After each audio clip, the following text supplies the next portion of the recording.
Bonjour à tous. Aujourd'hui, j'aimerais dans cette courte vidéo, vous apporter quelques livres et faire la pub en fait, tout simplement pour quelques livres. La lecture des livres n'est pas quelque chose qui est obligatoire. Évidemment, lire la parole, c'est une évidence. Mais c'est vrai qu'il y a certains hommes, même certaines femmes, qui ont foulé la terre, dans lequel il y avait une révélation de la parole qui ont vraiment été très très belle et très très profonde. Une révélation de Christ qui est heu, vraiment très, très bouleversante. Et comme il y a plusieurs ministères, et ben, je pense que si Dieu a donné des ministères, en fait, à son église, c'est afin que justement, que nous puissions prendre on va dire, de leur révélation pour que nous puissions nous-mêmes, y gagner, en fait, hein.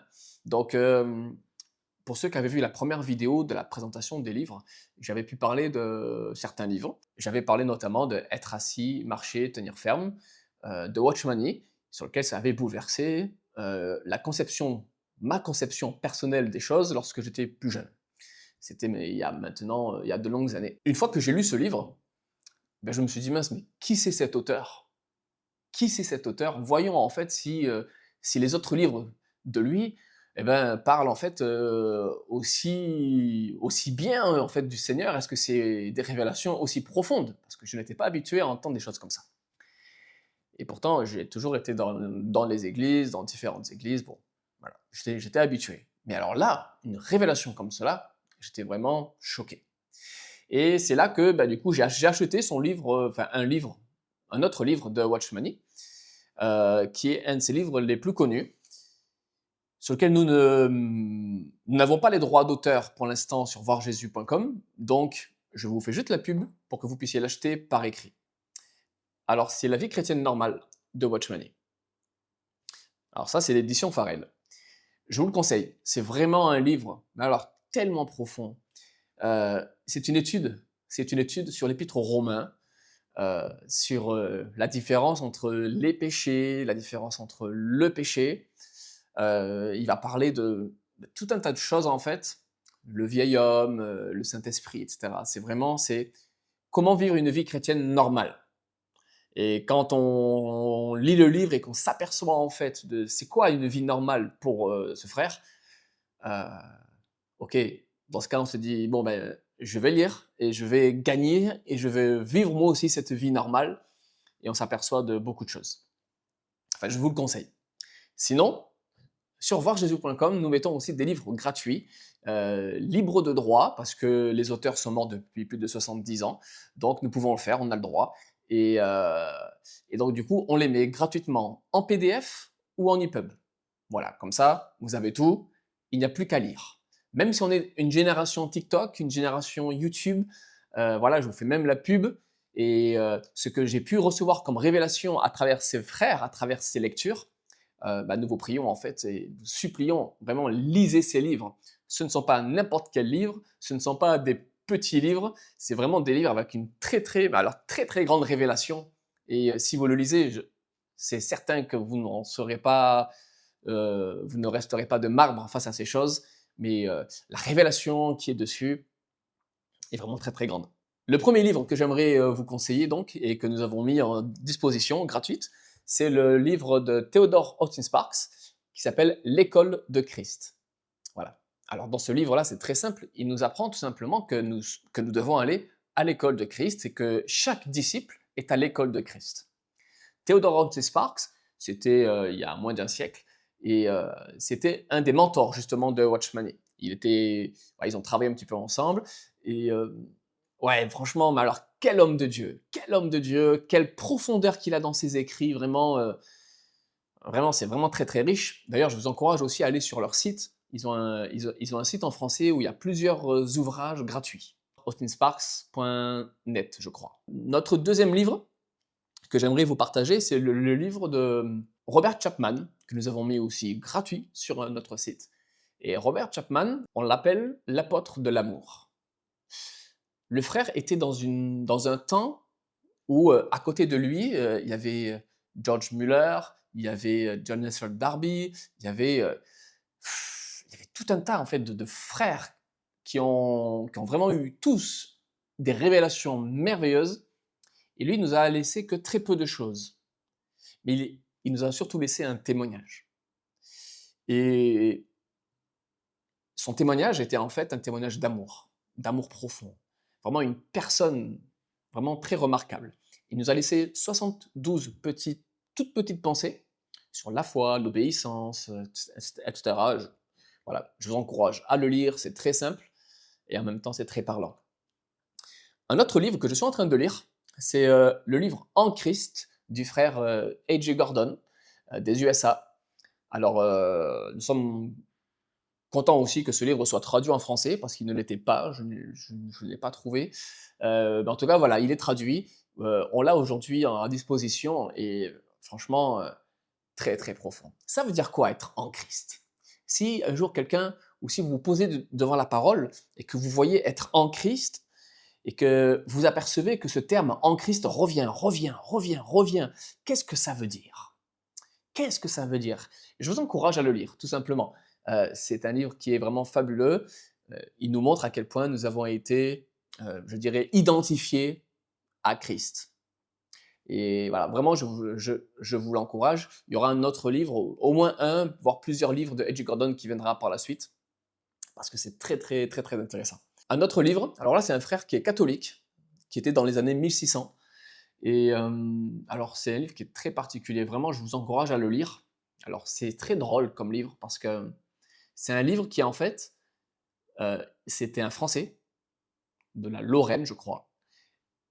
Mais alors, en France, il n'est pas du tout connu. Par contre, quand on va dans les pays anglo-saxons, peu importe les confessions, j'ai vu des catholiques en parler, j'ai vu des baptistes en parler, j'ai vu des non-dénominationnels en parler, j'ai vu des pentecôtistes en parler. En fait, tout le monde en parle.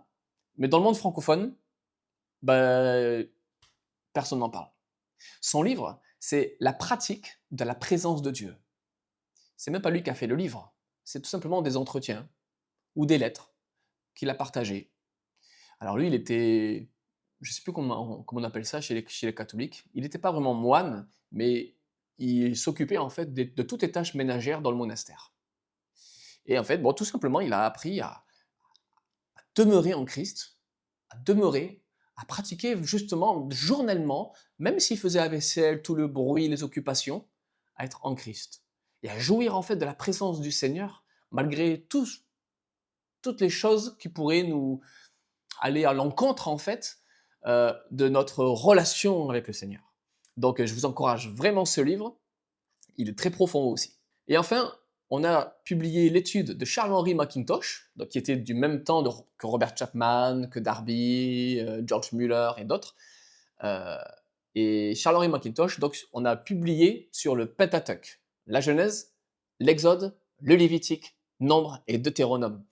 Alors, c'est une étude, je ne sais plus combien de pages ça fait au total, nous l'avons divisé donc par livre, et merci au site BibleQuest de nous autoriser à le publier.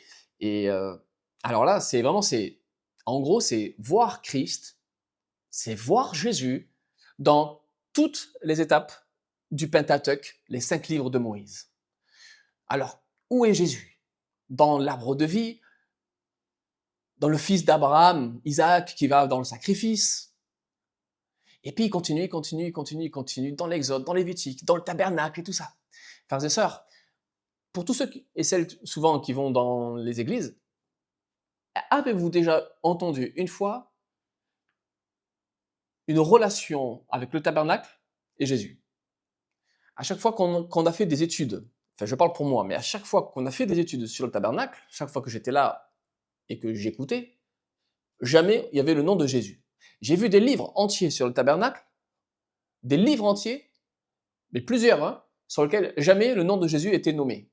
Frères et sœurs, Jésus, dans le dernier chapitre de l'évangile de Luc, va lui-même dire qu'en fait, il va ouvrir les yeux des disciples. Il est mort, il est ressuscité, hein, quand il dit ça. Hein. Il nous a dit qu'il ouvre les yeux des disciples, donc des 11, afin qu'ils comprennent dans les Écritures. Quand il parle des Écritures, il parle notamment, il parle de l'Ancien Testament, mais notamment du Pentateuch, donc des 5 livres de Moïse, il va dire, il leur ouvrit les Écritures afin qu'ils comprennent de ce qui le regarde à lui, le Messie, Jésus, dans l'Ancien Testament. Frères et sœurs, vraiment, je vous encourage, lisez, lisez, lisez, notamment de Charles-Henri Mackintosh, les études sur le Pentateuque, mais également tous ces livres-là. Vraiment, je vous encourage. Moi, ça a pu changer complètement ma vision de la parole. Aujourd'hui, j'ai une vision qui est complètement différente. Ouais, vraiment, c'est trop long à expliquer, mais voilà, à fur et à mesure que vous voyez les vidéos, mes enseignements ou autres, ça vient vraiment de ces frères-là. Euh, il y a d'autres frères encore qui viendront, beaucoup viendront. Il y aura des livres plus axés, je dirais, plus axés sur de la lecture simple, sur la vie intérieure, d'autres axés plutôt sur l'Église. Il y aura d'autres livres aussi sur le retour du Seigneur. On a un frère là, quand je vais commencer à le traduire, pour tous ceux et celles qui sont qui aiment rechercher dans la parole, alors là, vous allez être comblés. Le frère est vraiment incroyable et il n'est pas connu en France. Voilà, donc je ferai une vidéo spéciale rien que pour ces frères-là. Mais en tout cas, voilà, vraiment, je vous encourage à lire. N'oubliez pas que l'apôtre Paul demandait à Timothée lui-même de lui ramener ses rouleaux afin qu'il puisse lire. Alors, qu'est-ce que c'était ces rouleaux? Alors, voilà, tout simplement, je vous encourage à lire. Nous avons donc tous ces livres-là sur voirdjesus.com. Allez, lisez-les et soyez enrichis en Christ. N'oubliez pas, quand vous lisez, je dirais, c'est une lecture prière. C'est une lecture dans laquelle vous demandez au Seigneur qui vous révèle. Ça ne veut pas dire que tout ce qui est écrit est parfait. Ce n'est pas ce que je dis. Hein. Ce que je dis tout simplement, c'est que le Seigneur est capable, à travers ces écrits-là, de vous révéler. Ce sont des écrits, tous les écrits que l'on met sont des écrits qui sont centrés sur Jésus-Christ, qui ne sont pas centrés sur le bien-être de l'homme, ce sont des écrits qui sont centrés sur la personne de Jésus, Christ en nous, l'espérance de la gloire. Tout simplement. S'il y a d'autres livres qui, je dirais, qui ne prêchent pas ça, on ne le mettra jamais sur le site. Il y a plein de livres et tout plein de livres parlent de l'homme, parlent de la glorification de l'homme, parlent d'élever le vieil homme, d'élever le moi, d'élever la chair. Euh, nous n'en voulons pas. Ce que nous voulons, c'est Christ, c'est voir Jésus. Donc, sur voirjésus.com, vous avez libre accès à des livres qui vont vraiment vous enrichir spirituellement, qui vont vous donner d'avoir, je dirais, une vue beaucoup plus large de qui est Christ. De qui est Christ. Voilà. Lisez et restez bénis.